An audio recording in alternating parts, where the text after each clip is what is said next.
umringizni oxirigacha faqat bitta insonning yuzi yodingizda qolar ekan.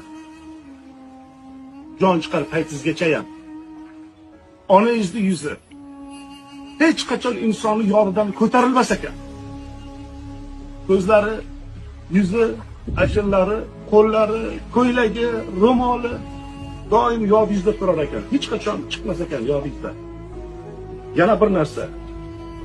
Agar onangizni yo'qotsangiz, bu dunyoda siz uchun chin dildan yig'lab qayg'uradigan yagona insonni yo'qotar ekansiz. Sizga boshqa mehrini, jonini beradigan inson qolmas ekan.